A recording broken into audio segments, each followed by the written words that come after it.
So do you want to know what the housing market's like here in Grand Junction, Colorado in August of 2020?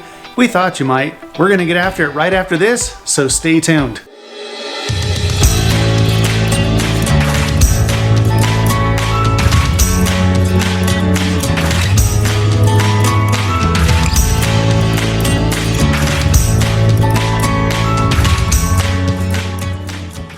What's going on, everybody? I'm Robert Hayes, and along with my wife, Christie, we are the Hayes Home Group right here in Grand Junction, Colorado. Now, if you are brand spanking new to this channel and you'd like to know everything about working, living, playing, eating, sleeping, and the market conditions here in Grand Junction, Colorado, make sure you hit that subscribe button, tap that little bell, that way you're notified every time we post a new video, and hit that like button for my self-esteem. I'd really appreciate it. And if you're thinking about moving here to Grand Junction, make sure you reach out. Give us a phone call, text message, email, whatever you need to do. We are helping so many people all over the country, and we absolutely love it. So if that's you, make sure you reach out. Again, give us a call, text, email. We got your back when moving to Grand Junction. So what is the market like here in Grand Junction, Colorado, here in August of 2020? How does it compare to last year?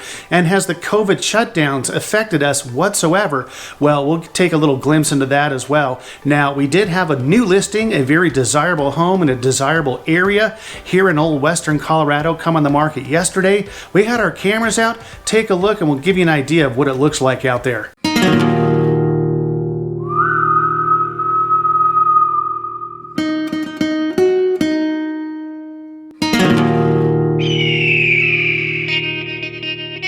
So I guess you could say things are a little animated, a little active here in Grand Junction, Colorado.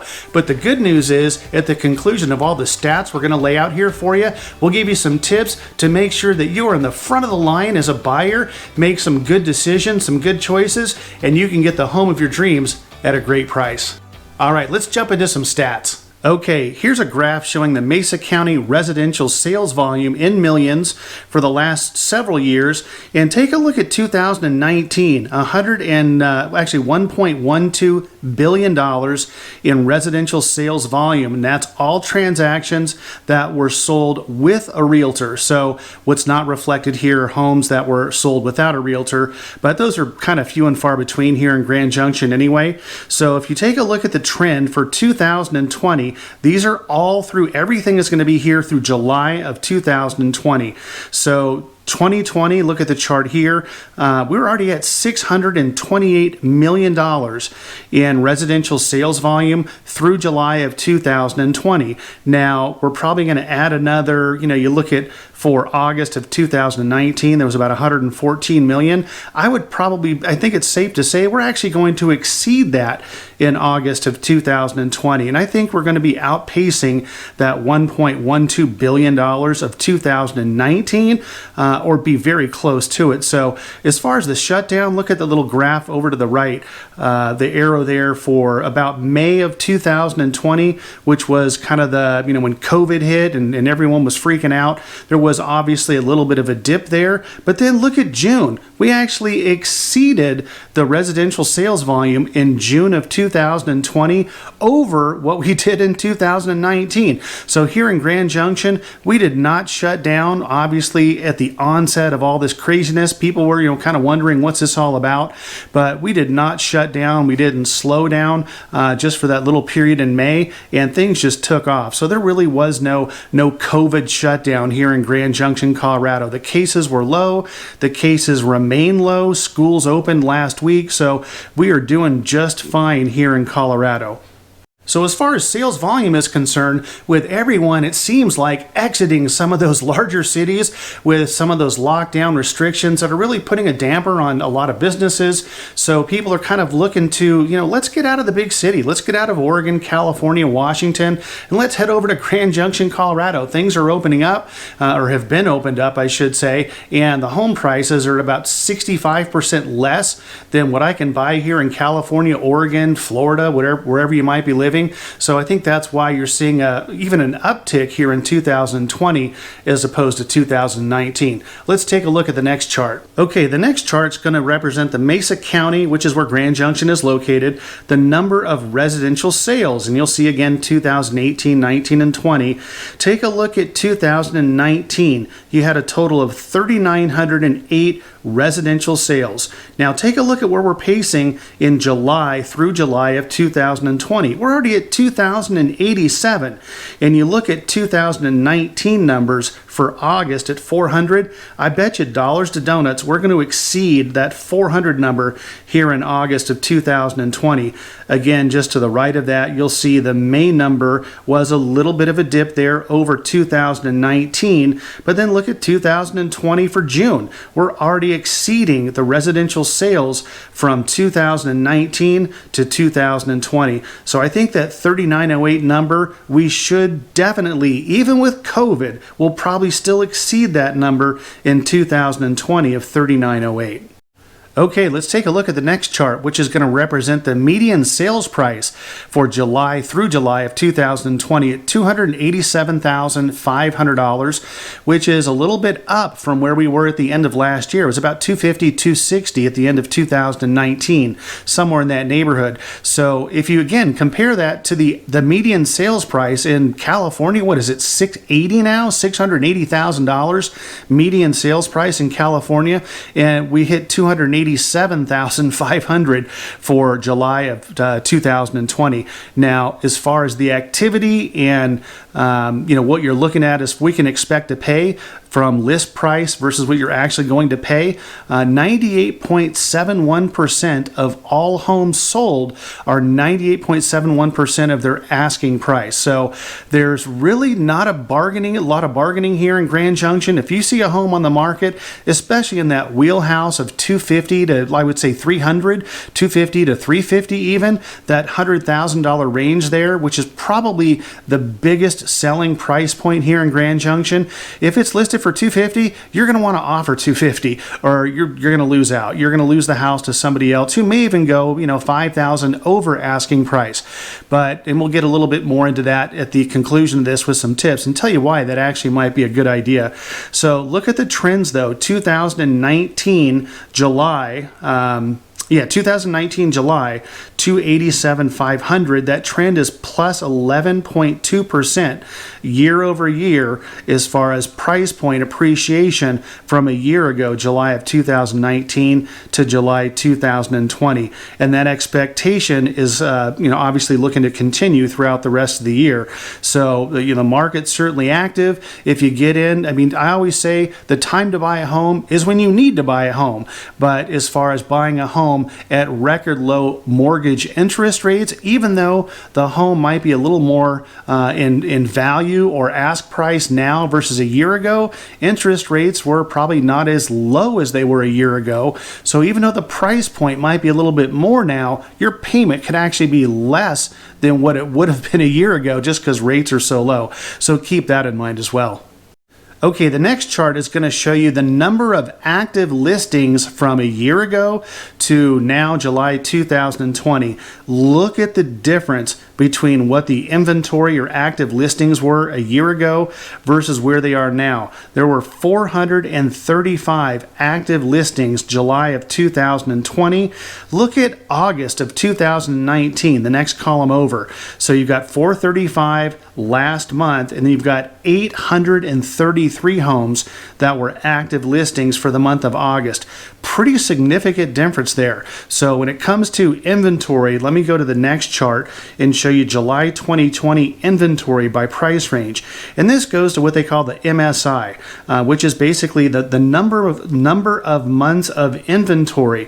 Now, you figure a stable market is about 6 months worth of inventory. A buyer's market is going to be over 6 months. Typically, a seller's market is going to be under 6 months.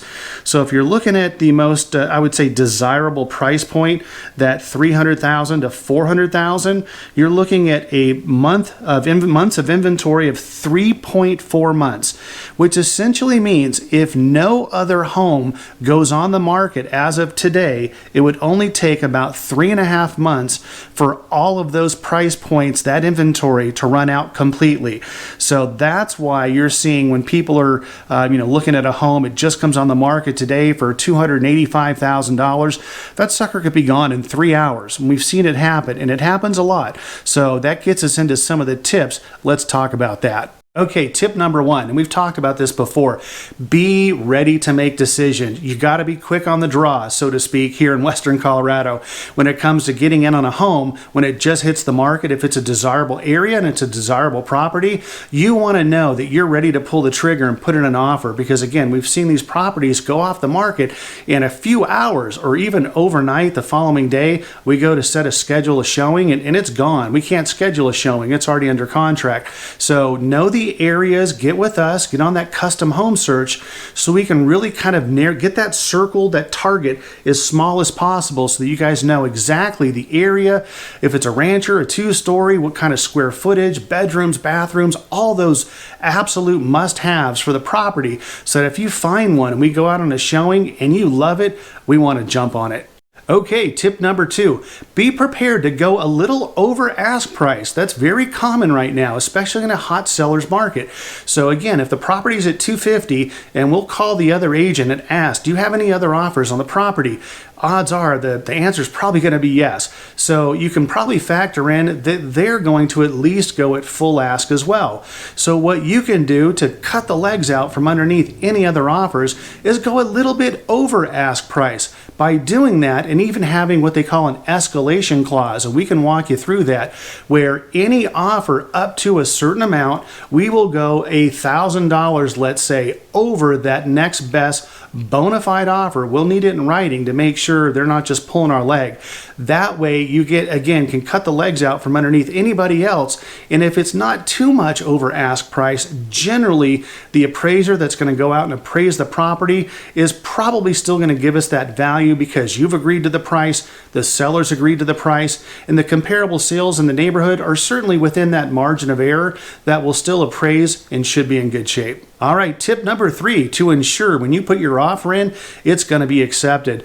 Try, if you can, to not ask for closing costs to be paid by the seller. Again, you got to keep in mind, if it's a desirable home in a desirable area, odds are somebody else is putting an offer on that same property and has fallen in love with it just like you have. So if they're putting an offer in that they're not asking for seller concessions to pay for closing costs, but you are, and it's an identical ask price from both parties, which one do you think the seller is going to choose? Obviously, the party that had submitted a contract and they're not asking for closing costs. So get with our preferred lenders. We can certainly put you in touch with them so they can let you know how to go about doing that, how much money you need for down payment. There is even some areas here in Grand Junction that require 0 down. So again, get with the lender, get all that squared away up front so you have the best strategy going in. Okay, tip number 4 to make sure you get that offer accepted. Make sure, if you can, use a local lender. We have several we can recommend. If you use a nationwide lender, one of these internet outfits, they're not going to be experienced with the nuances of Grand Junction, some of the rules and regulations, some of the HOA, quirks, all those sorts of things could really hinder and hamper the loan process. And especially in this competitive environment, we do not want to be delayed in closing. We don't want to have issues with the loan approval, those sorts of things. So if you can at all, make sure that you get with a local lender. We can refer those to you to make sure it's a smooth and successful transaction. All right, last tip, tip number 5. Eliminate marginal contingencies if you can help it. And what I mean by that is when it comes time to the home inspection, which I absolutely still recommend, we're not seeing a lot of home buyers just waiving the inspection altogether. That's really not very smart.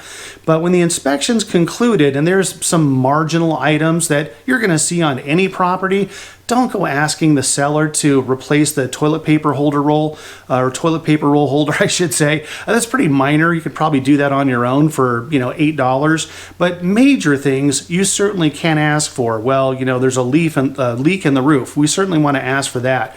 But minor items, you probably want to eliminate that from the inspection resolution, just to make sure that the seller knows that you're not going to be unreasonable and ask for things that we really could do ourselves. So there you go. There's the market update for Grand Junction, Colorado, August 2020. Again, if you're brand new to this channel and you want to know everything about working, living, playing, eating, sleeping here in Grand Junction, make sure you hit that subscribe button, tap that little bell, that way you're notified every time we post a new video. And if you're even thinking about moving here to Grand Junction, you gotta reach out. Give us a phone call, shoot us a text, send us an email, even send the carrier pigeon. Whatever you need to do, we've got your back when moving to Grand Junction. Until the next video, we'll catch you later.